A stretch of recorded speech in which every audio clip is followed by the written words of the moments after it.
شهر رمضان الذي أنزل فيه القرآن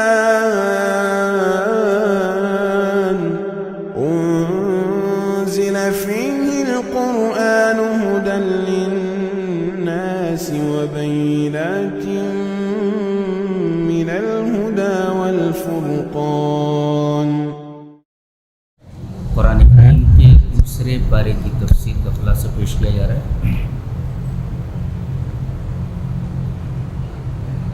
اس سے پہلے پارے میں 3 قصے بیان کیے گئے، قصہ آدم، قصے بنی اسرائیل اور قصہ ابراہیم، اور ان تینوں قصوں میں ایک چیز مشترک ہے، کیا؟ اختبار بالطاعہ،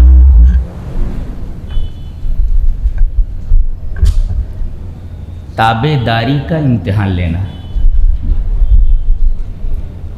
حضرت آدم علیہ السلام کو اللہ نے جنت میں بنایا اور یہ کہا کہ جہاں چاہو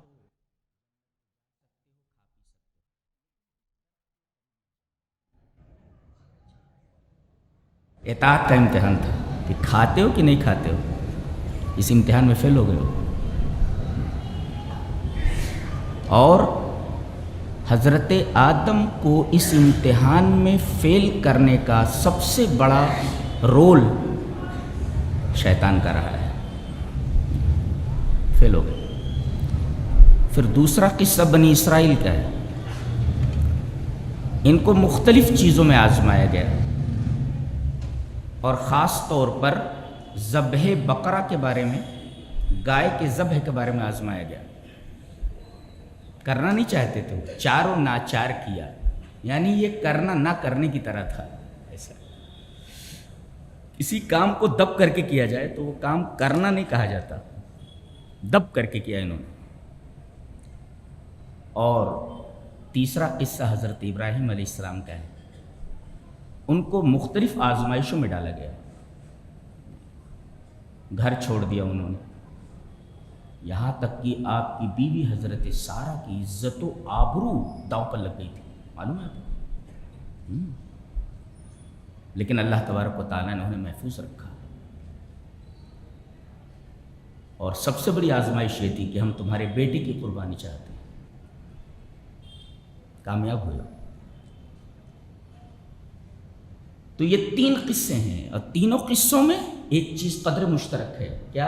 اختبار بالطاعہ، اختبار ٹو ایگزام، جی، جانچنا، ٹو چیک کہ آپ اس کو کرتے ہو یا نہیں کرتے ہو۔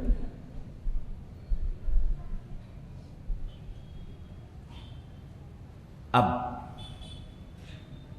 یہاں سے ایک واقعہ شروع ہو رہا ہے تحویل قبلہ کا، اس میں مومنوں کی آزمائش ہے۔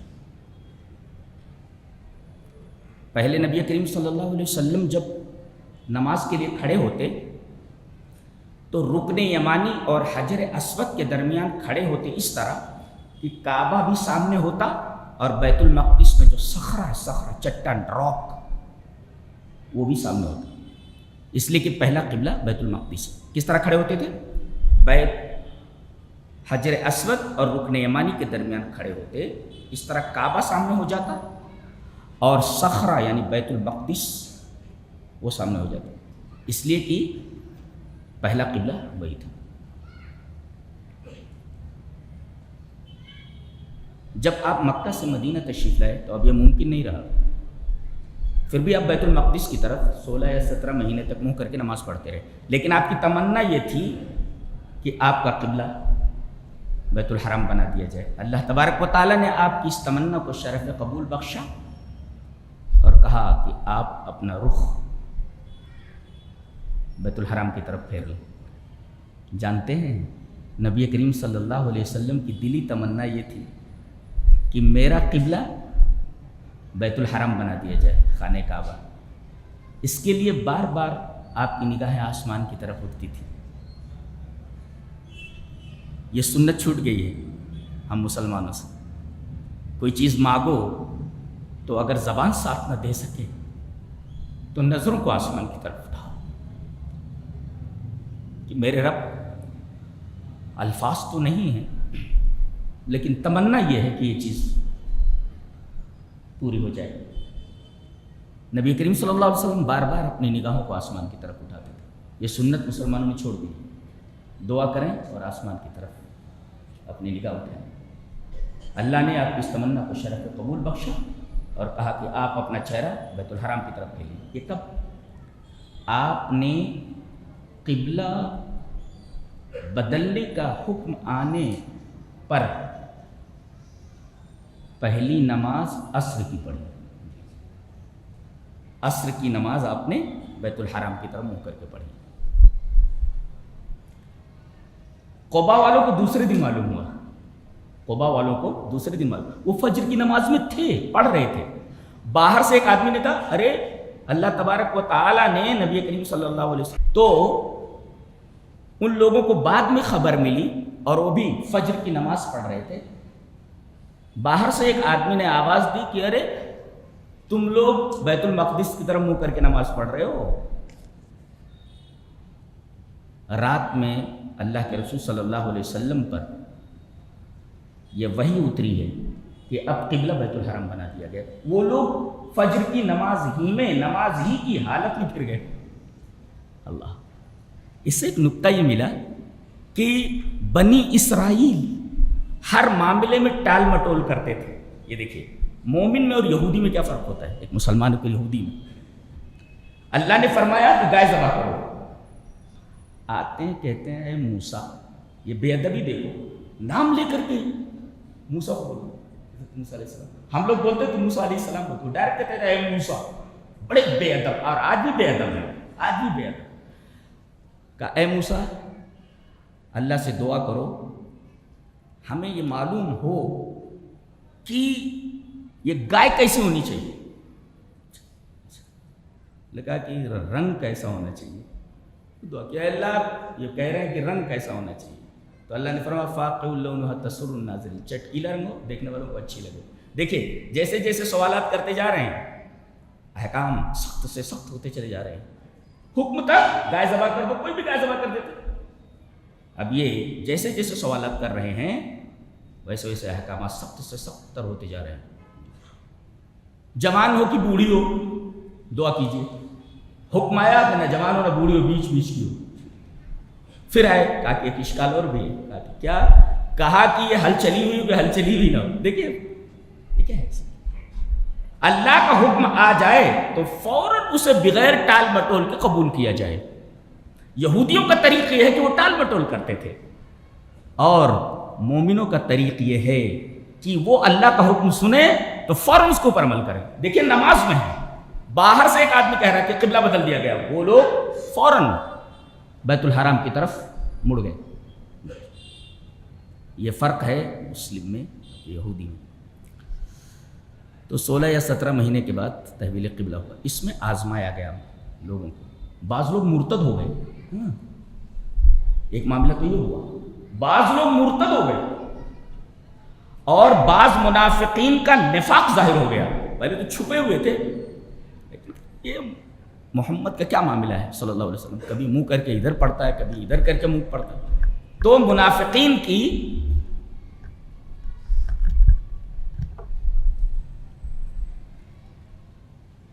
شرارت وہ کھل کر آ گئی, ان کا نفاق ظاہر ہوا. اور بعض مسلمانوں نے سوال کرنا شروع کیا کہ ہم لوگوں نے جو نمازیں بیت المقدس کی طرف منہ کر کے پڑھی ہیں اور کچھ ہمارے ساتھی اسی بیت المقدس کی طرف ہی منہ کر کے نماز پڑھتے مر گئے, ان کی نمازوں کا کیا ہوا؟ اس کا جواب آیا وما کان اللہ لیضیع ایمانکم. اللہ تمہارے ایمان کو ضائع نہیں کرے گا. پہلی بات تو یہ معلوم کہ نماز عین ایمان ہے. اگر آدمی نماز نہیں پڑھتا تو اپنے ایمان کی خیر منائے, ایمان نہیں اس کے پاس. سوال یہ ہے کہ ہماری نمازوں کا کیا ہوا؟ جواب یہ ہے اللہ تمہارے ایمان کو ضائع نہیں کرے گا, یعنی نماز بین ایمان ہے. جی یہ نماز کا مرتبہ بتایا گیا اور جواب دیا گیا قل للہ المشرق والمغرب. پہلا قبلہ کس کے حکم سے بنا تھا؟ اللہ کے. اور یہ قبلہ کس کے حکم سے بنا ہے؟ اللہ کے. تو وہ قبلہ اللہ کے حکم سے بنا تھا، اس کی طرف منہ کر کے نماز پڑھتے تھے. اب اللہ کا حکم ہے کہ اس کی طرف منہ کر کے نماز پڑھو. سوال کا کیا مطلب ہے؟ قل للہ المشرق والمغرب، مشرق و مغرب اللہ کے. اس کے بعد اللہ نے فرمایا وَكَذَلِكَ جَعَلْنَاكُمْ أُمَّةً وَسَطًا، تم کو ہم نے امت وسط بنایا. امت وسط سمجھتے ہیں؟ اگر سورہ فاتحہ پر آپ نظر کریں تو وہاں بتایا گیا ہے کہ وسط کیا ہوتا ہے. جیسے دو کنارے ہوں، ایک کنارہ اور ایک کنارہ، بیچ میں راستہ چلا، بیچ کے راستے کو وسط کہتے ہیں. جیسے اللہ نے فرمایا صراط الذین انعمت علیہم غیر المغضوب علیہم ولا الضالین. ایک راستہ مغضوب علیہم کا ہے، یہود کا، ایک راستہ ضالین کا ہے، نصارہ کا. اس کے بیچ میں صراط الذین انعمت علیہم، وہ انبیاء، صلحاء اور صحابہ جو اس راستے پر چلے، جس راستے پر چل کر اللہ کے انعام کے مستحق ہوئے ہو. یہ بیچ کا راستہ ہے، وسط ایسے بولتے ہیں. دو کنارے ہوں اور دونوں کناروں کے بیچ کے راستے کو وسط کہتے ہیں. نہ افراط ہے نہ تفریط ہے. یہودیوں کی طرح تشدید نہیں ہے اور نصارہ کی طرح تسہیل نہیں ہے. یہودیوں کہتا کہیں گندگی لگ جائے تو دھونے سے پاک نہیں ہوتی تھی، تو وہاں کاٹ دیا جائے کپڑے کو. اور ان کے ہاں سہولت اتنی تھی نصارہ کے ہاں کہ کل حلال، سب جائز ہے. تو یہ افراط میں مبتلا ہے اور یہ تفریط میں مبتلا ہے. اس کے بین جو راستہ ہے، بیچ کا جو راستہ ہے، وہ وسط کا راستہ ہے. حضرت انس بن مالک سے بخاری میں ایک روایت ہے کہ ایک جنازہ گزرا. صحابہ کرام نے کہا یہ بہت اچھا آدمی تھا. تمام لوگوں نے اس کی تعریف کی. اللہ کے رسول نے فرمایا واجب ہو گئی. کہا کہ کیا واجب ہو گئی؟ فرمایا جنت واجب ہو گئی. پھر ایک اور جنازہ گزرا تو صحابہ کرام نے کہا کتنا برا آدمی. نبی کریم صلی اللہ علیہ وسلم فرمایا واجب ہوگی. کہا کیا؟ کہا جہنم واجب ہوگی. اور آخر میں جملہ فرمایا تم لوگ زمین میں اللہ کے گواہ ہو. اس سے پتہ چلا کہ اجماع یہ معتبر ہے. امت جو ہوتی ہے ضلالت کے اوپر متفق نہیں ہوتی. سارے صحابہ اگر کسی کے بارے میں کہہ دیں کہ یہ اچھا آدمی ہے تو اس کے بارے میں یہ فیصلہ کر دیا گیا کہ یہ جنتی ہے. تو اجماع ہمارے حجت ہے. وَكَذَلِكَ جَعَلْنَاكُمْ أُمَّةً وَسَطًا لِتَكُونُوا شُهَدَاءَ عَلَى النَّاسِ. لِتَكُونُوا شُهَدَاءَ عَلَى النَّاسِ کا مطلب لوگوں کے اوپر تم گواہ ہو. کیا مطلب اس کا؟ أَن يَكُونُوا شُهَدَاءَ لِلرُّسُلِ عَلَى الْأُمَمِ يَوْمَ الْقِيَامَةِ. قیامت کے دن تم رسولوں کے لیے ان کی امتوں پر گواہ ہوگے. نبی کو بلایا جائے گا، امتوں سے پوچھا جائے گا ہمارا پیغام اس نے پہنچایا تھا؟ بولے نہیں پہنچایا تھا. ایک امت کو اور بلایا جائے گا، یہ نبی بھیجا گیا تو تمہارے درمیان، اس نے پیغام میرا پہنچایا تھا؟ بولے نہیں پہنچایا تھا. امت انکار کرے گی اپنے رسولوں کے بارے میں کہ انہوں نے تیرا پیغام ہم تک پہنچایا ہی نہیں. اگر یہ تیرا پیغام پہنچاتے تو ہم لوگ ایمان لے آتے تھے، ہم لوگ ہدایت پر ہوتے. تب اللہ تبارک و تعالی مسلمانوں کو بلائے گا، مومنوں کو. وہ گواہی دیں گے کہ انہوں نے، ان تمام رسولوں نے اپنی امتوں تک تیرا پیغام پہنچا دیا تھا. پھر وہ لوگ جرح کریں گے، ارے تم لوگ کیسے گواہ ہو سکتے ہو؟ تم لوگ تو اس وقت موجود ہی نہیں، آئی وٹنس نہیں ہو نا تم. یہ جرح ہے ان کی. جرح کیا ہے؟ تم آئی وٹنس نہیں ہو. تمہارا زمانہ الگ ہے، ہمارا زمانہ الگ ہے، تو تم گواہ کیسے ہو سکتے ہو؟ آئی وٹنس نہیں ہو تم. وہ جواب دیں گے ہم لوگ اس بنا پر کہہ رہے ہیں کہ امتوں تک ہر رسول نے تیرا پیغام پہنچا دیا ہے، اس لیے کہ ہم کو خبر دیا ہے ایسے رسول نے جو صادق اور مصدوق ہے. سچے رسول نے ہم کو بتایا. جی اس کو ایمان کہتے ہیں. جی وَكَذَلِكَ جَعَلْنَاكُمْ أُمَّةً وَسَطًا لِتَكُونُوا شُهَدَاءَ عَلَى النَّاسِ وَيَكُونَ الرَّسُولُ عَلَيْكُمْ شَهِيدًا. تم گواہی دو گے ان کے بارے میں اور گواہی دیں گے رسول تمہارے بارے میں. سچے ہیں. بہرحال قبلہ بدل دیا گیا بیت المقدس سے بیت الحرام کی طرف. یہ تحویل قبلہ کا مسئلہ تھا، یہ بھی آزمائش تھی لوگوں کے لیے. جیسے اس سے پہلے 3 قصوں کے اندر ان کو آزمایا گیا تھا کہ اطاعت کرتے ہیں کہ نہیں کرتے. یہاں بھی تحویل قبلہ کا مقصد بتایا گیا. کیا بتایا گیا؟ وَمَا جَعَلْنَا الْقِبْلَةَ الَّتِي كُنْتَ عَلَيْهَا إِلَّا لِنَعْلَمَ مَن يَتَّبِعُ الرَّسُولَ. ہم دیکھنا یہ چاہتے ہیں کہ رسول کی اتباع کون کرتا ہے، اور مِمَّن يَنْقَلِبُ عَلَىٰ عَقِبِهِ، اور کون اپنے ایڑیوں کے بل پھر جاتا ہے. گویا کہ یہ بھی امتحان ہی تھا، جیسے پہلے 3 قصوں میں امتحان لیا گیا۔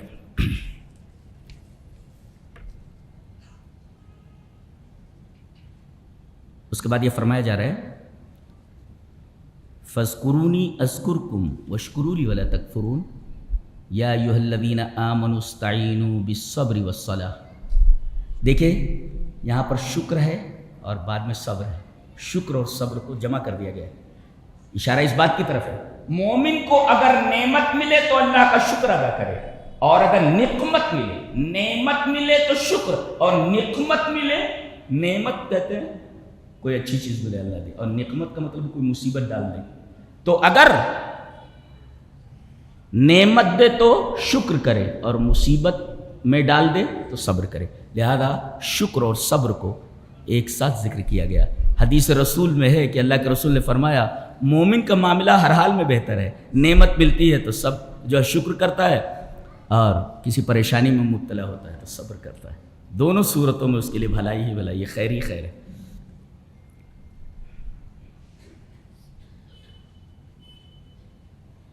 اللہ فرما رہا ہے کہ آزمائش تو ہوتی ہے، ہم بغیر آزمائے کسی کو چھوڑتے نہیں۔ دیکھو کن کن چیزوں کے اندر آزمایا جاتا ہے وہ دیکھو، وَلَنَبْلُوَنَّكُمْ بِشَيْءٍ مِّنَ الْخَوْفِ وَالْجُوعِ وَنَقْصٍ مِّنَ الْأَمْوَالِ وَالْأَنفُسِ وَالثَّمَرَاتِ، ہم تم کو آزمائیں گے تھوڑے خوف سے۔ اس سے ایک نکتہ ملا کہ اللہ تبارک و تعالیٰ انسان کو ایسی مصیبت میں نہیں ڈالتا جس کو وہ سہار نہ سکے، جس کو اٹھانے کی طاقت نہ ہو۔ اللہ لا یکلف اللہ نفسا الا وسعہا۔ آدمی یہ نہ کہے ارے میرے اوپر اتنی مصیبت آ گئی ہے اتنی بڑی کہ میں اس کو اٹھا نہیں سکتا، نہیں، اللہ فرما رہا ہے تم کو ایسی مصیبت میں ڈالا ہی نہیں جاتا جس کو تم برداشت نہ کر سکو۔ جی تو بشیء من الخوف، اگر خوف ہی ڈال دے تو تم مر جاؤ گے، بشیء من الخوف، تھوڑے خوف میں ہم تم کو آزماتے۔ یہ خوف کیسا؟ دشمنوں کا خوف، پتہ نہیں ہمارے ساتھ کیا کر ڈالے ہمارا دشمن، اس خوف میں مبتلا کیا جاتا ہے۔ اچھا پھر اس کے بعد جو میں قحط، مہنگائی، قحط پڑ گیا، بارش نہیں ہو رہی ہے، مہنگائی بڑھ گئی ہے، جو وَنَقْصٍ مِّنَ الْأَمْوَالِ، دکان جل گئی، مکان جل گیا، وَالْأَنفُسِ، مرڈر ہو گیا گھر میں، کسی نے مار دیا، کوئی مر گیا یا مار دیا گیا، وَالثَّمَرَاتِ، کھیتی باڑی تباہ ہو گئی۔ اللہ اکبر، دشمنوں کا خوف، قحط اور مہنگائی، جائیداد کا تباہ ہو جانا، جان چلی جانا، ثمرات اور کھیتی باڑی کا تباہ ہو جانا، فصلوں کا تباہ ہو جانا، ان تمام چیزوں کے ذریعے اللہ آزماتا ہے۔ تو جب کوئی مصیبت پہنچے تو کیا کہنا چاہیے؟ الذین اذا اصابتهم مصیبہ قالوا انا للہ وانا الیہ راجعون۔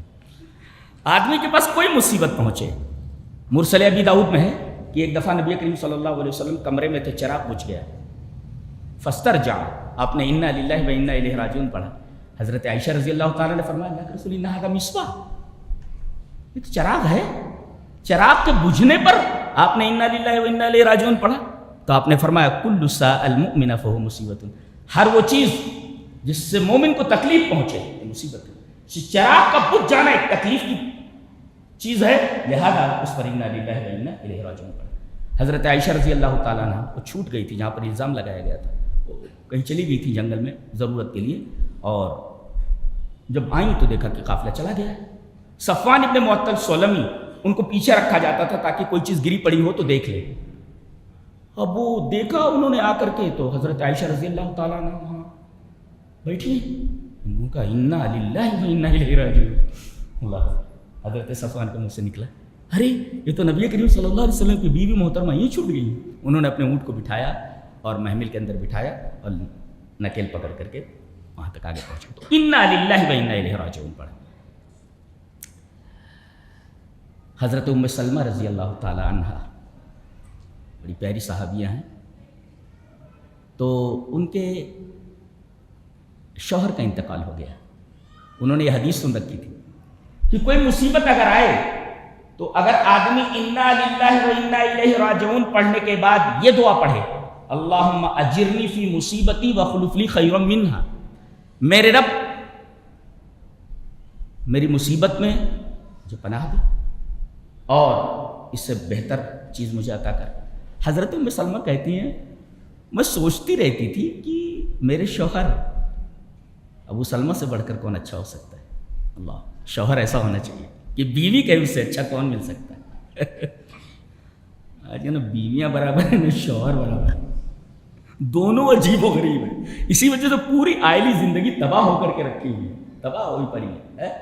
یہ کہہ رہی ہے اس سے اچھا شوہر کیسے مل سکتا ہے؟ اتنے پیارے شوہر تھے. بیوی کہہ رہی ہے، نہیں تو بیوی کا کیا ہے؟ ایک بزرگ تو بہت ستاتی تھی بیوی. تو ایک دفعہ بیوی نے دیکھا کہ ایک آدمی جو اڑتا جا رہا ہے، کہانی ہے یہ. گھر آئی، کہا کہ تم بڑے بزرگ بنے پھرتے ہو. ارے بزرگ تو میں نے دیکھا ہے. آج کیا دیکھا اللہ کی بندی؟ کہا کہ ہوا میں اڑ رہے تھے. کہا کہ وہ میں تھا. اچھا تبھی تو ٹیڑھے ٹیڑھے اڑ رہے تھے. تو اب بیویوں کو تو نکالنا ہے، کوئی نہ کوئی نقص نکالنا ہے. ٹیڑھے ٹیڑھے اڑ رہے تھے. یہ کہہ رہی ہیں کہ مجھے ابو سلمہ سے بہتر شوہر کیسے مل سکتا ہے؟ بعد میں حضرت ابو بکر کا پیغام آیا ان کے لیے، انکار کر دیا. حضرت عمر کا پیغام آیا، انکار کر دیا. نبی کریم صلی اللہ علیہ وسلم کا پیغام آیا تو خوش ہوئی. کہا کہ یہ مطلب ہے کیا؟ اب نبی سے اچھا کون ہو سکتا ہے؟ لہذا آپ کے نکاح میں آ گئے حضرت ام سلمہ. جی یہ حضرت ام سلمہ. اللہ اکبر. اسی طرح ایک صحابیہ ہیں حضرت ام سلیم رضی اللہ تعالی عنہا، بڑی پیاری صحابیہ. جانتے ہیں انس بن مالک جو نبی کریم صلی اللہ علیہ وسلم کے خادم خاص ہیں، جی، اور بہت ساری حدیثوں کے راوی. حضرت انس ان کے بیٹے ہیں. جی ام سلیم کے بیٹے ہیں. ان کا پہلا نکاح ایک آدمی سے ہوا تھا، مالک ابن نضر سے ہوا تھا. مالک ابن نضر ایمان نہیں لایا وہ کہیں بھاگ گیا، مرور گیا. اس کے بیٹے ہیں حضرت انس. انہوں نے دوسری شادی کی حضرت ابو طلحہ سے. ابو طلحہ سے حضرت ابو عمیر وغیرہ ہوئے، پیدا ہوئے. ایک بچہ پیدا ہوا، مر گیا. باہر گئے حضرت ابو طلحہ، جا رہے تھے تو بچے کو دیکھا کہ اس کی سانس اوپر نیچے ہو رہی ہے. کہا کہ ذرا اس کو دوا ووا پلا دینا، میں آتا ہوں. ادھر وہ گئے، ادھر بچے کا انتقال ہو گیا. انہوں نے کسی کو بتایا ہی نہیں. بچے کو ایک کمرے میں کپڑا اڑا کر کے رکھ دیا. حضرت ابو طلحہ جب آئے، جانتے ان کا پیغام آیا تھا ابو طلحہ کا، تو حضرت ام سلیم انکار کر رہی تھی. بڑے خوبصورت تھے، اچھے تھے، بڑے بہادر تھے حضرت ابو طلحہ. کوئی لڑکی ان کے پیغام کو ریجیکٹ نہیں کر سکتی تھی. تو بہترین صحابی تھے، لیکن مشرک تھے. یہ مشرک تھے. ان کا پیغام آیا تو ام سلیم نے کہا نہیں تم مشرک ہو، مشرک سے میں شادی نہیں کر سکتی. ہماری ماں اور بہنوں کے لیے بہترین نمونہ ہے یہ لڑکی. شرک کرنے والے سے شادی نہیں کروں گی کیسا بھی ہو. کہا کہ ٹھیک ہے میں ایمان لے آتا ہوں. تو کہا کہ اگر تم ایمان لے آؤ تو ایمان اور اسلام ہی مہر ہے میری، میں پیسہ نہیں لوں گی، مہر لوں گی ہی نہیں، اسلام ہی میری مہر ہے. اللہ کیسے پیارے لوگ تھے. اللہ یقین نہیں ہوتا. اور یقین اس وجہ سے بھی ہوتا ہے کہ یہ رسول اللہ صلی اللہ علیہ وسلم کے صحابہ اور صحابیہ تھے. وہ لڑکا مرا پڑا ہے. آئے تو بالکل بناؤ سنگار کر لیا تھا انہوں نے. ہاں لڑکا مرا پڑا ہے دوسرے کمرے میں، اور انہوں نے بناؤ سنگار کر لیا. آتے ہی ان کو کھانا پیش کیا تو پوچھا کہ بچہ کیسا ہے. کہا کہ اس کی سانس ٹھہر گئی ہے.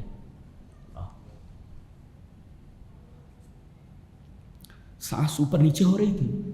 اب اسی کے بارے میں پوچھ رہے ہیں اس کا کیا ہوا. بولے اس کی سانس ٹھہر گئی.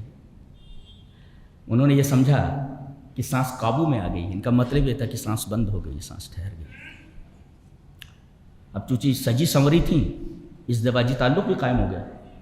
ازدواجی تعلق قائم ہونے کے بعد انہوں نے پیار سے پوچھا کہ ابو طلحہ یہ بتاؤ، اگر کوئی آدمی آپ کو کوئی چیز عاریتاً دے اور مانگے تو منع کر سکتے؟ بولے نہیں، اس لیے کہ وہ ہماری چیز ہی نہیں ہے، عاریتاً ملی تھی تو دینے والے کو دے دینا چاہیے. کہا کہ اپنے بچے کے بارے میں وہی سمجھ لو، بچہ مر چکا ہے، بچہ مر چکا. کیسے لوگ تھے. اللہ یہ اسلام ایسے نہیں پہنچا، ایسے لوگ تھے تب پہنچا. الذین اذا اصابتهم مصیبت قالوا انا للہ و انا الیہ راجعون. جب ان کو کوئی مصیبت پہنچتی ہے تو کہتے ہیں انا للہ. للہ لام ملکیت کے لیے، ہم اللہ کی ملکیت ہے. کہتے ہیں یہ چیز میری ملکیت ہے، اب میں چاہے پھوڑ دوں اس کو، چاہے کسی کو دے دوں، کچھ بھی کر سکتا ہوں اس لیے کہ میری ملکیت ہے. انا للہ، ہم اللہ کی ملکیت ہے، لام تملیک ہے، ہم اللہ کی ملکیت ہے، اور مالک اپنے ملک میں کیسا بھی تصرف کر سکتا ہے. انا للہ و انا الیہ راجعون. اور ایک دن تو اس کی طرف جانا ہی ہے، کسی کو یہاں تھوڑی رہنا ہے، سب اسی کی طرف جانے والے، سب لائن میں لگے ہوئے ہیں. اچھا، پھر کہا کہ جو صبر کرتے ہیں، اچھا صبر کی 4 قسمیں ہیں، 4 درجے کہہ لیجیے، درجات الصبر. ایک تو صبر مصیبت کے وقت ہی کیا جائے. حدیث شریف ہے انما الصبر عند الصدمۃ الاولى، پہلی ہی چوٹ کے اوپر صبر کر لیا جائے. مصیبت آئی تو اس پر فوراً صبر کیا جائے، دیر نہ کی جائے. اور دوسرے انا للہ و انا الیہ راجعون پڑھا جائے. اور تیسرے واویلا نہ کیا جائے. آدمی گریبان چاک کرے، بال نوچے، ماتم کرے، نوہار شیون کرے، یہ صبر کے خلاف ہے. اور چوتھے صبر کا آخری درجہ، بہت اہم درجہ یہ ہے کہ صورت سے مصیبت کا اثر ظاہر نہ ہو. جیسے حضرت ام سلیم، بہترین مثال ہے حضرت ام سلیم. مصیبت آ گئی ہے، اس سے بڑی مصیبت کیا کہ بچہ مارا پڑا ہے، لیکن چہرے کے اوپر مصیبت کے آثار دکھائی نہیں دے رہے. شوہر نہیں سمجھ سکا کہ بچہ مر چکا ہے، اور کہہ کیا رہی ہیں؟ بچے کی سانس رک گئی، بچے کی سانس ٹھہر گئی. کتنی عقل مند عورتیں تھیں، اللہ اکبر. کسی کالج میں نہیں پڑھا انہوں نے، کسی اسکول میں نہیں گئی، لیکن اللہ اکبر دنیا کی ساری تعلیمات قربان کی جا سکتی ہیں ان کے اوپر. اللہ، اس لیے کہ یہ مدرسہ رسول میں انہوں نے پڑھائی کی تھی. رسول اللہ صلی اللہ علیہ وسلم کے مدرسے میں سب پڑھے تھے. اور ایسے ویسے تھوڑی تھے. گورنر بنا دیا جائے تو گورنر ہے، قاضی بنا دیا جائے تو قاضی ہیں، سی ایم بنا دیا جائے تو سی ایم، گورنر بنا دیا جائے، کمانڈر ان چیف بنا دیا کمانڈر ان چیف ہے. یہ کیسا اسکول تھا یار؟ ساری چیزیں پڑھائی جا رہی ہیں، ساری چیزیں پڑھائی جا رہی ہیں. اللہ، اصل میں اسلام ہے ہی نہیں ہماری زندگی میں. اچھا، تو کہا گیا کہ یہ ساری مصیبتیں اگر آئیں تو یہ کہو انا للہ و انا الیہ راجعون. اگر کوئی آدمی صبر کر لیتا ہے تو فائدہ بتایا جا رہا ہے. اولئک علیہم صلوات من ربہم، ایک فائدہ، الصلاۃ من اللہ، الصلاۃ من اللہ والمغفرہ. قال سعید بن جبیر الصلاۃ من اللہ والمغفرہ، صلوات من ربہم، یہ پہلا فائدہ ہے. صلوات من ربہم کا مطلب مغفرت، اللہ اس کے گناہوں کو معاف کر دے گا صبر کی. ایک ورحمہ، یہ دوسرا فائدہ، رحمہ کشف القربۃ وقضاء الحاجہ. جس مصیبت میں ہے اللہ اس مصیبت کو دور کر دے گا، اور کوئی ضرورت ہو تو ضرورت پوری کر دے گا. ورحمہ، یہ رحمہ. وَأُولَٰئِكَ هُمُ الْمُهْتَدُونَ، الاهتداء إِلَىٰ كُلِّ خیر، ہر خیر کی طرف اللہ اس کی ہدایت دے گا، اس کو ہدایت دیتا ہے. اور خاص طور سے الاهتداء إِلَىٰ الْجَنَّةِ، جنت کی طرف ہدایت دے گا.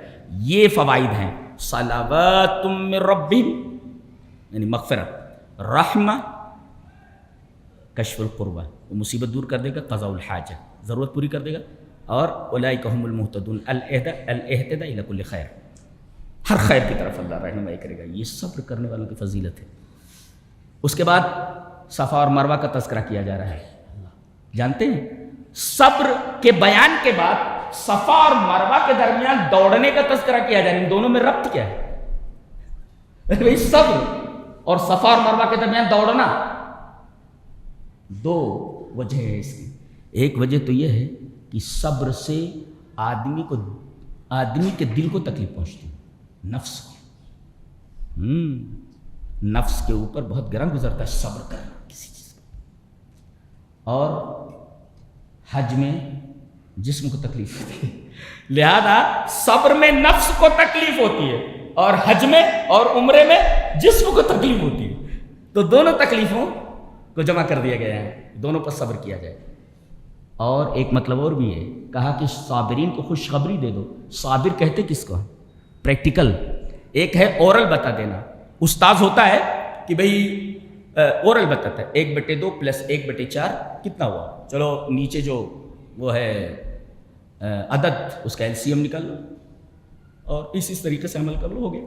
آپ اس کے بعد بورڈ پر سمجھاتا ہے لکھ کر کے، اس طرح لائک دس، ایسے سمجھاتا ہے. یہ دیکھو اس کو حل کیا. اب صبر کو اورل بتانے کے بعد اللہ تبارک تعالیٰ پریکٹیکل دکھا رہا ہے کہ صبر اگر دیکھنا ہو کہ صبر کہتے کس کو ہیں تو صفا اور مروہ کو دیکھ لو. یہاں پر اللہ کی ایک بندی ہاجرہ اپنے بچے کو پانی پلانے کے لیے دوڑی تھی بے قراری میں، جس کا شوہر یہاں بے آب و گیا میدان میں اسے چھوڑ کر چلا گیا. وہ جا رہے ہیں تو کہہ رہی کہاں جا رہے ہو؟ اس بچے کو چھوڑ کر کے مجھے چھوڑ کر، یہاں تو کچھ ہے ہی نہیں. وہ پیچھے مڑ کر دیکھ بھی نہیں رہے ہیں، حدیث کے الفاظ دیکھ نہیں رہے پیچھے. کہہ رہے ہیں اللہ کا حکم ہے. بولے اللہ کا حکم. حضرت حجرہ نے کہا تو اللہ ہمیں ضائع نہیں کرے گا. یہ نبی کی بیوی ہے اور یہ ایک صحابی کی بیوی ہے حضرت ام سلیم، جن کا واقعہ بھی بیان کیا گیا. ان الصفا والمروہ من شعائر اللہ. کمال کی کتاب ہے نہیں؟ کائنات میں ایسی کتاب موجود نہیں. کیا بیان کیا جائے کیا چھوڑا جائے، حیرت انگیز کتاب ہے، حیرت انگیز کتاب. کہتے ہیں کہ کچھ چیزیں حرام ہیں، مردار حرام ہے، مر گیا، خون حرام ہے، سور کا گوشت حرام ہے، اور جو غیر اللہ کے نام منسوب ہو جائے. یہ بی بی فاطمہ کی سہنت، بڑے پیر کا مرغا ہے، سید احمد کبیر کی گائے ہے، یہ غیر اللہ کے نام منسوب ہے. یہ حسین کی سبیل ہے. کل حرام، کل حرام، اس لیے کہ ما اہل بہ لغیر اللہ، اللہ کے نام کے ساتھ ہو جائے. لیکن اگر مجبوری آ جائے، کل ایک سوال کیا ایک صاحب نے، وہ کچھ ہارٹ کو کوئی پرابلم ہے تو اس میں انہوں نے بتایا کہ اگر دوسری چیز لگائی جائے تو 2.5 لاکھ روپیہ لگ رہا ہے، اور اگر اسٹیل لگایا جائے، اسٹیل کی کوئی چیز ہے یا سور کی کوئی چیز، سور کا کوئی جز ہے وہ لگا دیا جائے تو پیسہ نہیں لگے گا، تو کیا کیا جائے؟ میں نے کہا کہ آپشن ہے 2.5 لاکھ کا، ہے تمہارے پاس؟ بولے نہیں، کہیں کوئی نہیں دے رہا ہے اور وہ بہت ضرورت ہے اس کی. میں نے کہا لگوا لو، سور کا وہ جو لگانا ہے لگوا لو. کہا کہ دلیل؟ میں نے یہ دلیل دی، فَمَنِ اسْتُرَّ غَيْرَ بَاغٍ وَلَا عَادٍ. یہ ساری چیزیں حرام ہیں، سور کا گوشت بھی حرام ہے. لیکن اگر اضطرار ہو تو مجبوری ہو کہ اس کے علاوہ کوئی آپشن نہ ہو تو ضرورت کے تحت ہی وہ چیز استعمال کی جائے، ضرورت سے زیادہ نہیں. فنش. اب ایک سوال آپ کر سکتے ہیں کہ اگر وہ سور کی چیز لگا دی گئی، سور کا جز لگا دیا گیا تو اللہ نے تو حرام میں شفا نہیں رکھا ہے، حرام میں شفا ہے ہی نہیں. اس کا جواب ابن حزم دیا کہ یہ چیزیں حرام تو ہیں لیکن مجبوری میں یہ چیزیں حلال ہو گئی، اب حلال میں شفا ہے ہی.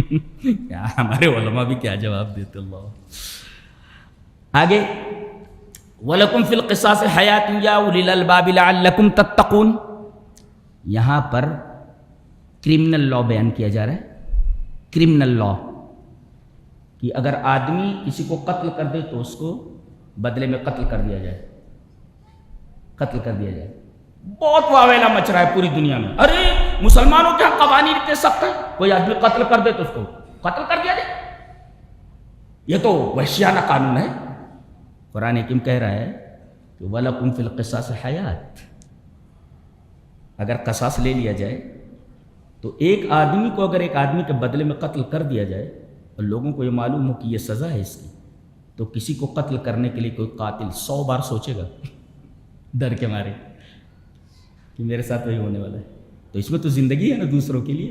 جی قصاص میں اچھا عقل بھی یہ کہتی ہے کہ قصاص لیا جانا چاہیے، اس لیے کہ ایک چور ہے، سارے لوگ پریشان ہیں اس سے، ہر گھر میں گھس جا رہا ہے، چوری کر لے رہا ہے. اب اس کا ہاتھ کاٹ دیا گیا تو ہاتھ جو کٹا ہے یہ اس کے لیے شر ہے، لیکن جن کے گھر میں چوری کرتا تھا ان کے لیے تو خیر ہے نا، ان کے لیے تو خیر ہے، ان کے لیے خیر. اور کہا گیا یہ زندگی ہے قصاص میں کن کے لیے؟ یا اولی الالباب. لب کہتے ہیں بھیجے کو، بھیجے کو، یعنی ان لوگوں کو یہ بات سمجھ میں آئے گی کہ قصاص میں زندگی ہے جن کی کھوپڑی میں وہ سفید چیز ہے جس کو بھیجا کہا جاتا ہے. گویا کہ قصاص کے اوپر اعتراض کرنے والوں کو اس کھوپڑی میں بھیجا نہیں. تو قرآن کی بھی اولی الالباب بولتا ہے کہ عقل والے یہ سمجھ سکتے کہ قصاص کے اندر، بدلے کے اندر حیات ہے، زندگی. اللہ ایک بڑی اچھی بات کہی جا رہی ہے. وراثت کا مسئلہ بیان کرنے کے بعد اس کا جو اختتام ہے آیت کا، حقاً علی المتقین، حقاً علی المتقین. اور اس کے بعد آخر میں کہا گیا غفور الرحیم، مغفرت کا تذکرہ کیا گیا. یعنی وراثت کا بیان کرنے کے بعد، وراثت کے ایک مسئلے کو بیان کرنے کے بعد آیت کو ختم کیا گیا غفور الرحیم پر، اور فوراً روزے کا تذکرہ ہے. فوراً دیکھ لو نا، فلا اسمال ان اللہ غفور الرحیم یا ایھا الذین آمنوا کتب علیکم الصیام کما کتب علی الذین من قبلکم لعلکم تتقون. اے ایمان والو تمہارے اوپر روزے فرض کیے. اس سے پہلے وراثت کے بیان کو، وراثت کے ایک مسئلے کے بیان کرنے کے بعد غفور الرحیم کہا گیا. اللہ غفور الرحیم، اور اس کے بعد روزے کا تذکرہ. نقطہ یہ بتایا ایک مفسر نے کہ غفور الرحیم کے بعد روزے کا تذکرہ اس بات کی دلیل ہے کہ سب سے زیادہ بخشش اور اللہ کی مغفرت کے مستحق روزے دار لوگ ہیں. اللہ اکبر، بڑا پیارا مہینہ ہے، بخشوا لو اپنے آپ کو. جی ان اللہ غفور الرحیم، اور غفور الرحیم مغفرت کا تذکرہ کرنے کے بعد کہا جا رہا ہے کہ روزے تم پر فرض کیے گئے. فوراً روزوں کا تذکرہ ہے. کیا مطلب؟ مطلب یہ کہ مغفرت کے اور اللہ کی بخشش کے سب سے زیادہ مستحق، جو ڈیزرو کرتے ہیں مغفرت کو، روزے دار لوگ. اچھا، ایک مسئلہ یہاں کہ اگر عورت حاملہ ہو اور عورت مرضعہ ہو، یعنی دودھ پلانے والی، حاملہ اور مرضعہ، یہ کیا کرے؟ روزہ نہ رکھے بعد میں قضا کرے؟ نہیں. اقرب الی الصواب یہ ہے کہ فدیہ دے دیا کرے. فدیۃ طعام مسکین، ایک مسکین کا کھانا کھلا دیا کرے. اقرب، اس میں اختلاف بہت زیادہ ہے، لیکن اقرب الی الصواب یہ ہے کہ حاملہ اور مرضعہ، دودھ پلانے والی عورت اور حمل والی عورت، یہ روزوں کو چھوڑ دیں، صرف فدیہ دیں، ایک مسکین کا کھانا یا اس سے زیادہ مسکینوں کا کھانا دیں، ان کو قضا کرنے کی ضرورت نہیں ہے. اقرب الی الصواب مسئلہ یہ. اچھا،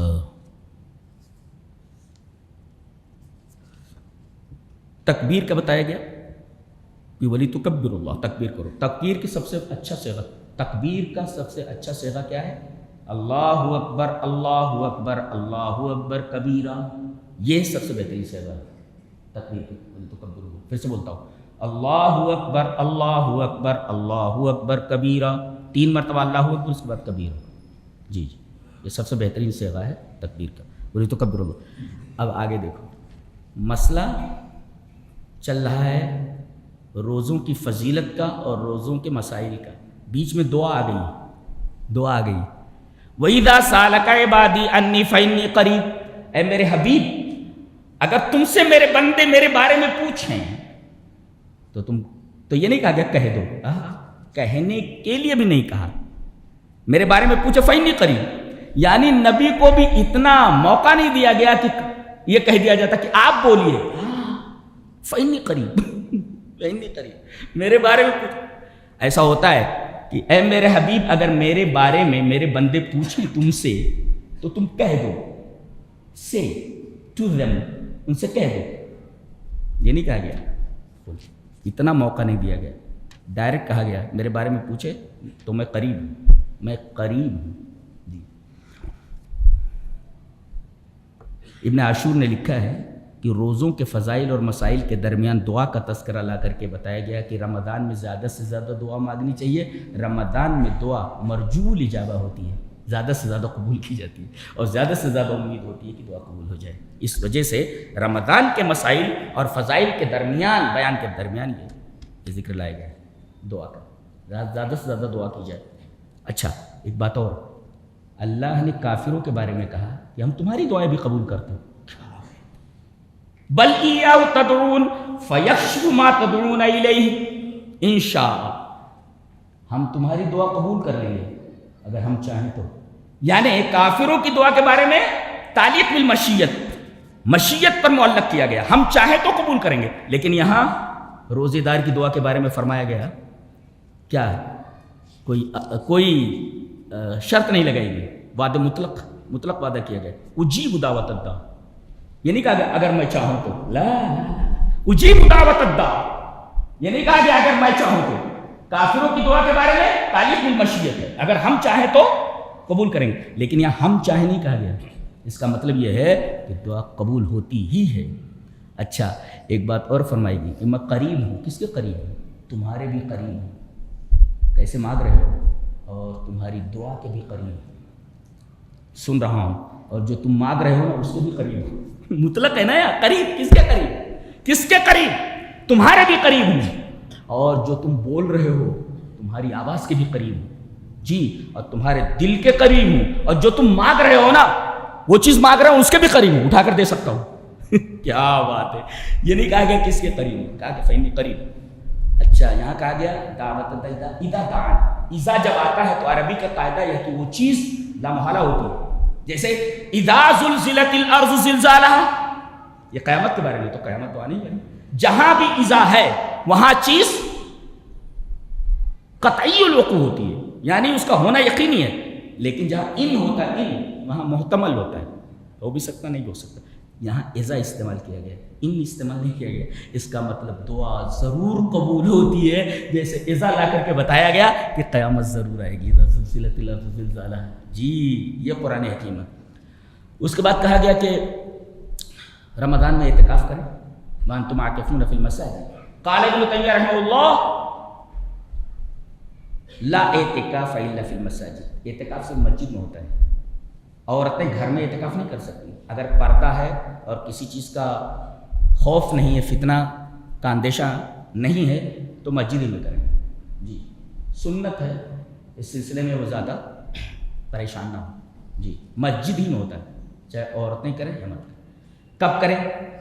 رمضان کا 20واں روزہ جب گزر جائے، آج 20 سورج غروب ہونے کے وقت 20 ہو گیا، اب اعتکاف کرنے والا مسجد میں آ جائے اور ذکر و اذکار میں مشغول ہو جائے، اور فجر کی نماز پڑھ کر معتکف میں داخل ہو جائے، وہ جو بنایا ہوا ہے اس کو معتکف بولتے ہیں، وہ جہاں گھیرا رہتا ہے کہیں بھی، تو اس معتکف میں داخل ہو جائے فجر کے ٹائم، فجر کی نماز کے بعد جی، یہ طریقہ ہے۔ اعتکاف غیر رمضان میں ہو سکتا ہے، غیر رمضان میں، رمضان کے علاوہ، سنت تو رمضان میں 10 دن ہے، لیکن غیر رمضان میں کر سکتا ہے، لیکن 1 دن اور 1 رات سے کم نہیں، 1 دن کا کرے یا 1 رات کا۔ آگے فرمایا گیا وَكُلُوا وَاشْرَبُوا، کھاؤ اور پیو، اس سے پتہ چلا سحری کھانا مستحب ہے، کھانا چاہیے اس لیے کہ وہ سیاق میں ہے، روزوں کے بیان کے سیاق میں ہے، وَكُلُوا وَاشْرَبُوا، سحری کھانا مستحب۔ اور آخر میں کہا گیا رشوت دے کر کوئی عہدہ حاصل مت کرو جی، حرام مت کھاؤ، اس کا مطلب روزوں کے بیان میں حلال کھانے کی تاکید کی گئی، اس کا مطلب حرام خوروں کا روزہ نہیں ہوتا، حرام خوروں کا روزہ نہیں ہوتا۔ اس کے بعد جہاد کا بیان ہے، اللہ اکبر، جہاد کا مطلب لوگوں نے غلط سمجھ رکھا ہے، پتہ نہیں کیا کہ لب جہاد، نہ جانے کیا کیا، اتنی پیاری چیز ہے یہ کیا ہے کے لیے ہوتی ہے؟ نبی کریم صلی اللہ علیہ وسلم نے 29 جنگیں لڑی، کتنی؟ 29 واس، کتنے؟ 29 جنگیں لڑی ہیں، اور جنگیں 2 ہی قسم کی، ایک ہوتا ہے دفاعی، ڈیفینس وار، یعنی کوئی ظالم آپ کے گھر میں گھس آ رہا ہے، آپ کو قتل کرنے کے لیے آ رہا ہے، تو آپ دفاع کے لیے کھڑے ہوئے، یہ جنگ دفاعی ہے، ڈیفینس وار۔ اور پتہ چلے کہ آپ کے گھر کے اوپر کوئی حملہ کرنے والا ہے تو اس سے پہلے کہ وہ گھر پہنچے آگے بڑھ کر کے اس کو روک دیں، اس کو کہتے ہیں اقدامی۔ اور یہ بھی معلوم ہو کہ کسی جگہ پر کسی کے اوپر ظلم ہو رہا ہے تو اس ظلم کو مٹانے کے لیے آدمی وہاں جائے، بس اس کے علاوہ لڑائی نہیں کر سکتے۔ اس کا یہ مطلب نہیں ہے کہ کہیں بھی کوئی کافر ملے اس کو مارتے چلو، یہ تو قرآن سے ثابت نہیں ہے جی جی جی۔ جو لوگ اس طریقے کا سوچتے ہیں کہ قرآن اس طریقے کی تعلیم دیتا ہے، یہ ان کی خام خیالی ہے، غلط ہے۔ قرآن میں تو یہ بتایا گیا ہے کہ ایک انسان کا قتل نہ پوری انسانیت کا قتل ہے، ہمارے ہاں انسانی جانوں کا احترام ہے۔ اچھا، اور ظالموں سے قتال کے بعد حج کا تذکرہ ہے حج کا تذکرہ ہے، اس لیے کہ یہ تو تلوار سے قتال ہے دشمن سے، اور وہاں مال اور جسم سے جہاد ہے۔ تو اللہ فرما رہا ہے جب تک جسم سے اور اپنے نفس سے جہاد نہیں کر سکتے، دشمن سے کیسے لڑ سکتے ہو؟ لہذا جہاد کے بعد تذکرہ کیا گیا جہاد بالنفس کا، حج کا۔ حج اصل میں حج کیا ہوتا ہے؟ الحج المبرور، حج مبرور اگر ملا تو پیسہ آپ کا اچھی جگہ چلا گیا، قبول ہو۔ حج مبرور کا مطلب بتایا جا رہا ہے، الحج المبرور ان یکون راجعا زاہدا فی الدنیا راغبا فی الاخرہ، جب آدمی حج کر کے لوٹے تو دنیا سے بے رغبت ہو جائے اور آخرت کی طرف اپنی توجہ پوری کر دے. اگر یہ چیز نظر آ رہی ہے کسی حاجی میں تو سمجھو کہ اس کا حج قبول ہو گیا. جی نہیں تو بعض لوگوں نے کہا ارے مولانا حاجی صاحب جب سے آئے ہیں نا تب سے اتنی سختی کر رہے ہیں نوکروں کے اوپر کہ نوکروں کا جینا حرام ہے. اب یہ حاجی کی دعا کیسے؟ حاجی کا حج مبرور ہوا ہی نہیں. اس کی زندگی جیسے پہلی جو ابھی وہی رفتار بے ڈھنگی جو پہلے تھی وہ اب بھی ہے. تو حاجی صاحب کا حج وج نہیں ہوا اس لیے کہ اب بھی وہ دنیا کے پیچھے پڑے ہوئے ہیں. دنیا کے پیچھے پڑے. زمیں ٹلت زماں ٹلت نہ ٹلت گل محمد خان. یہ حال ہے. تو اچھا ایک بات اور یہاں قابل غور ہے. فذکر اللہ کہا گیا اور فذکر اللہ کے بعد دعا ہے سب سے پیاری دعا ربنا آتنا فی الدنیا حسنۃ وفی الآخرۃ حسنۃ وقنا عذاب النار. نبی کریم صلی اللہ علیہ وسلم رکن یمانی اور حجر اسود کے درمیان کثرت سے یہ دعا پڑھتے تھے. حضرت انس کے پاس ایک آدمی آیا سوکھ کر بالکل پرندے کی طرح ہو گیا تھا. جیسے وہ پرندہ ہوتا ہے جس کا پر جھڑ جائے وہ کیسا لگتا ہے؟ جس پرندے کا پر جھڑ جائے کیسا لگتا ہے؟ ایسا ہے. کہا کہ میرے لیے دعا فرما دیں. حضرت انس نے یہ دعا کی ربنا آتنا فی الدنیا حسنۃ وفی الآخرۃ حسنۃ وقنا عذاب النار.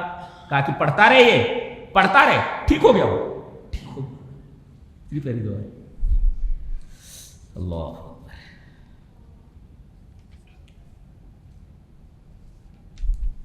اس کے بعد آئلی زندگی کے بارے میں کچھ احکامات دیے جا رہے ہیں. پہلا حکم یہ ہے کہ مشرکہ عورت سے شادی مت کرو. جی کافرہ عورت سے شادی نہیں کر سکتے. جی نہ لڑکی کافر سے کر سکتی ہے نہ مسلمان لڑکا کافرہ لڑکی سے. آپ ایک سوال کر سکتے ہیں کہ ٹھیک ہے ان سے شادی نہیں کر سکتے لیکن کتابیہ سے تو شادی کر سکتے ہیں نا. عیسائی لڑکی سے یہودی لڑکی سے کیوں؟ دونوں میں فرق کیا ہے؟ کہتے ہیں کہ دونوں میں فرق یہ ہے کہ کم سے کم یہ لوگ اللہ کو مانتے ہیں آخرت کو مانتے ہیں ساری چیزیں مانتے ہیں. جی نبی کو مانتے ہیں. کون سے نبی کو؟ اپنے نبی کو مانتے ہیں. ہمارے نبی کو نہیں اپنے نبی کو مانتے ہیں. جی کہا کہ مسلمان کیا کریں یہودی کو لڑکی دے سکتے ہیں نصرانی کو؟ بولے نہیں. بولے ایسا کیوں؟ ایسا کر سکتے ایسا کیوں نہیں کر سکتے؟ بولے کہ ہم لوگ اپنے نبی کو بھی مانتے ہیں ان کے نبی کو بھی مانتے ہیں لہذا ہم ان کی لڑکی لا سکتے ہیں. لیکن وہ لوگ اپنے نبی کو تو مانتے ہمارے نبی کو نہیں مانتے لہذا ہم لڑکی نہیں دے سکتے. لہذا ہم نہیں دے سکتے لڑکی. تو یہ ایک قانون بتایا گیا. اس کے بعد یہ کہا گیا ایک قاعدہ بتایا گیا کہ ایک صاحب نے اپنی بیوی کو طلاق دے دیا. مسئلہ یہ ہے کہ اگر ایک طلاق دے دے ایک ہی طریقہ صحیح ہے بقیہ سب سے طریقے بدعت ہیں. ایک ہی طریقہ چاہے حسن کہہ لے چاہے احسن کہہ لے. کیا کہ ایک طلاق دے دے یا دو طلاق دے دے بس عدت گزر جائے. عدت گزر جائے یہی طریقہ صحیح ہے. بقیہ سارے طریقے بدعت ہیں. بدعت ایک ہی طریقہ ہے ایک طلاق دے دو یا دو طلاق دے دو اور عدت گزر جائے خلاص. انہوں نے ایسا ہی کیا تھا. بعد میں دونوں شادی کر سکتے ہیں نئی مہر کے ساتھ دوبارہ شادی کر سکتے ہیں. حلالی کی ضرورت نہیں. جی اس لیے دو ہی طلاق دیا نا یا ایک طلاق دیا عدت گزر گئی تو یہ طلاق صحیح ہے. اب جب مسئلہ آیا لڑکی بھی چاہ رہی تھی کہ اسی کے ساتھ چلی جاؤں. لڑکے نے بھی کہا کہ پھر میں شادی کر لیتا ہوں. تو بھائیوں نے کہا نہیں اتنی اچھی لڑکی ہم نے تم نے ہماری بہن کی قدر نہیں کی تم نے ہم نہیں دیتے تم. اللہ کے رسول اللہ نے فرمایا فلا تعضلوہن. اگر دونوں راضی ہیں تو ان کو کیوں روک رہے ہو؟ اس میں ایک نقطہ یہ بھی معلوم ہوا نہ روکو مطلب یہ ہوا کہ لڑکی اب بھی اپنی اجازت سے شادی نہیں کر سکتی. اس کا مطلب شادی میں ولی ہونا ضروری ہے. فلا تعضلوہن نہیں تو کہا جاتا شادی کر لیتے. جی عجیب بات تو یہ ہے بہت غور سے سنو ہے. مسئلہ چل رہا ہے متوفی عنہا زوجہا کا یعنی جس کا شوہر مر گیا. اگر 3 طلاقیں دے دی ہیں عدت کتنی ہے 3 حیض. اور اگر خلا لے لیا ہے لڑکی نے تو اس کی عدت 1 حیض ہے. 1 حیض کے بعد شادی کر سکتی ہے. جس عورت کا شوہر مر گیا ہو عدت 4 مہینے 10 دن. عورت دودھ کتنا پلائے کتنے سال حولین کاملین مکمل 2 سال حولین کاملین. اس میں 2 مسئلے بیان کیے گئے. ایک طلاق اور ایک آدمی مر جائے تو طلاق جس کا ہو گیا ہو اس کے لیے عدت 3 حیض ہے، اور جس کا شوہر مر گیا 4 مہینہ 10 دن۔ ایک نقطہ کتنا پیارا بیان کیا ہے، کہا کہ طلاق یہ افتراق اختیاری ہے۔ آدمی اپنے اختیار سے طلاق دے جدا ہو جاتا ہے، افتراق جدا ہو جاتا ہے، اختیاری سے تو جدا ہوا ہے۔ اور جس کا شوہر مر گیا ہے، عورت جدا ہو گئی، یہ افتراق قدری ہے، مقدر سے ہو۔ اور جب کوئی کسی سے جدا ہوتا ہے تو دل ٹوٹتا ہے۔ اب ظاہر ہے کہ دل ٹوٹ جائے اگر کسی کا تو کیا کیا جائے؟ کہتے ہیں کہ اس تذکرے میں جہاں نماز کے بارے میں آیت لانے کی ضرورت نہیں تھی، لیکن کہا گیا حافظوا علی الصلوات والصلاۃ الوسطی وقوموا للہ قانتین۔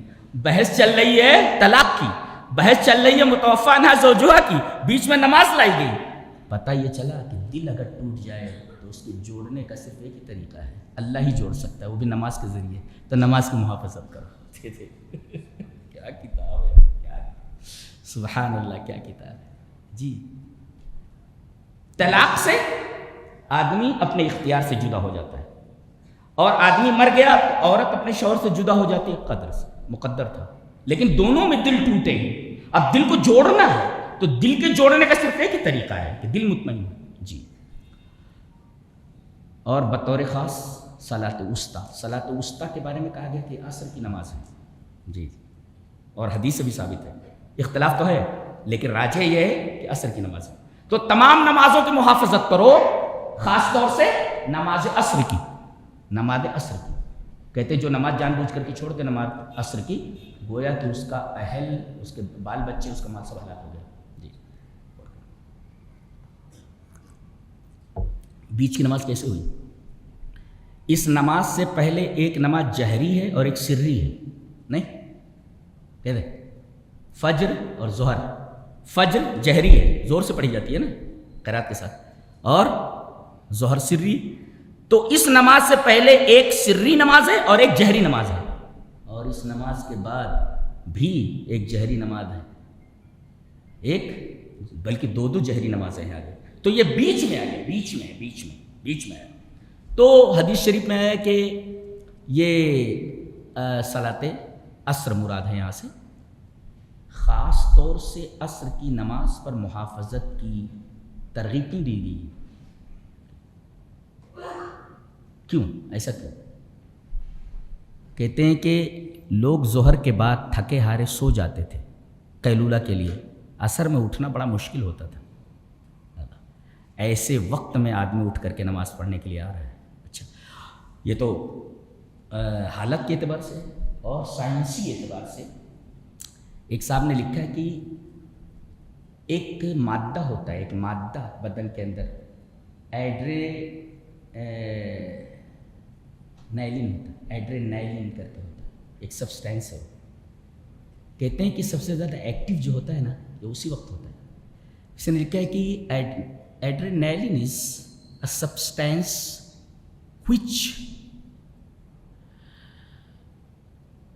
یہ جو مادہ ہے یہ which your body produces when you are scared, afraid or excited or angry, and gives your body more energy and makes your heart beat faster than before۔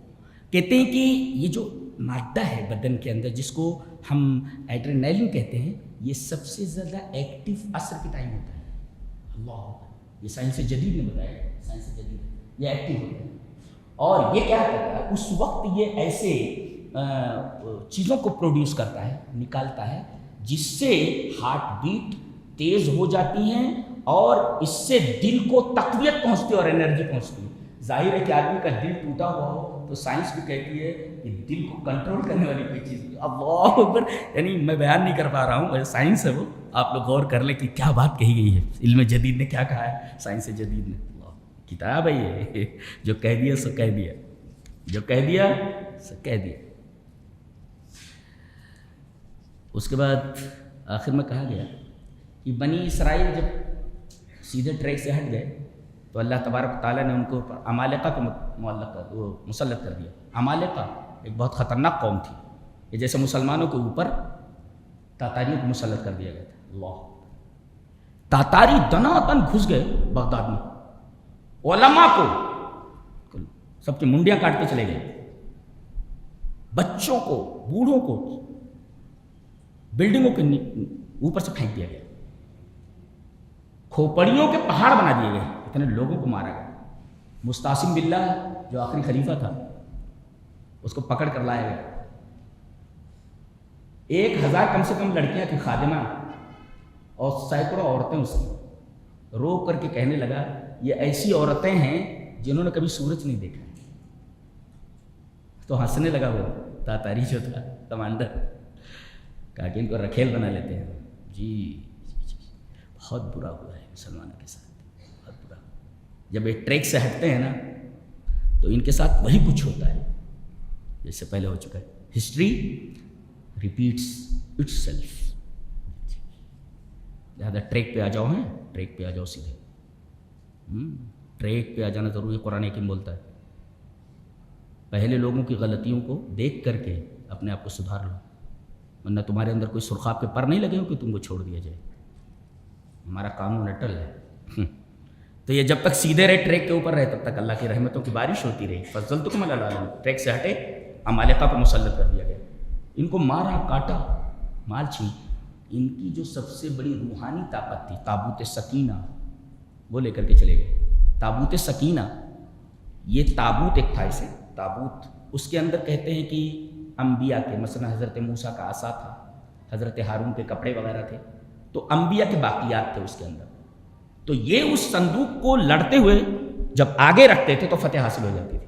علماء نے اسے استدلال کیا ہے کہ انبیاء کے آثار سے تبرک حاصل کرنا جائز ہے, لیکن صحیح طور پر پتہ ہو کہ یہ نبی ہی کا یہ معاملہ ہے اور نبی ہی کی چیز ہے. آج کل تو کہتے ہیں کہ بھئی یہ کسی کے پیر ہیں, کسی کا جوتا ہے, علی کا گھوڑا ہے تو فلاں صاحب کا پیر ہے. یہ سب صحیح اور ثابت شدہ نہیں.